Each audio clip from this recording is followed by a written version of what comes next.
اللي بياخد الحاجات دي. احنا ما بنشربش الحاجات دي، جايبها منين؟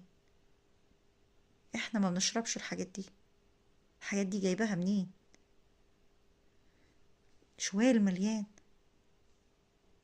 النتيجة والمفزع ان هي وراجعة من الشغل بتلم الكنزات وحجاج البيبسي واي حاجة بلاستيك، تاخد شنطة كبيرة معاها، شنطة بلاستيك، اي حاجة تلاقيها بلاستيك قدامها وهي ماشية تروح حطها فيه، تحطها في تحطها في الكيس، وتيجي تروح مخزناها في البيت.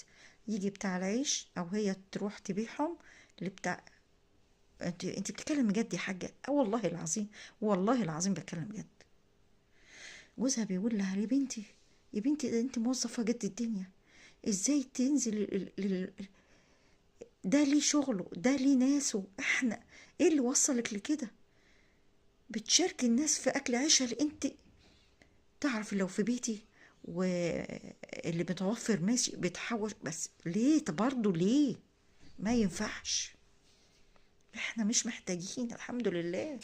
ما توصلش ان انا ابيع جزايز بيبسي وحاجات سيفن ما غلط الراجل. الدنيا جامت ما قعدتش. اظن حاجه مراته تبقى راجعة من الشغل وتلم حاجات بيبسي وجزايز عشان تبيعها، وعشان بيقول ما ينفعش طالبة الطلاق، وخربت الدنيا. والمشكلة فعلا تطورت ومش عايزة تعيش معاه.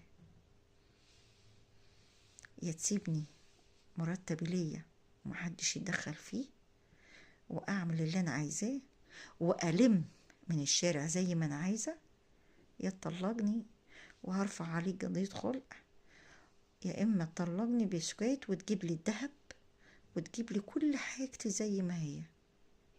بالله عليكم، بالله عليكم، ده ظلم ولا مش ظلم؟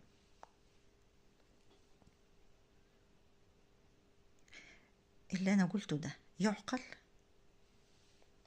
طبعا تطورات المشكلة كبيرة، بس مش سهلة، مش سهلة. وفي نفس الوقت المشاكل متطورة كتيرة كتيرة كتير، والعيال محتارة تروح فين بعد 25 سنة جواز. بعد 25 سنة جواز البيت اتدمر بسبب بيبسي وحاجات بيبسي وسيفن والكلام ده. ايه رأيكم؟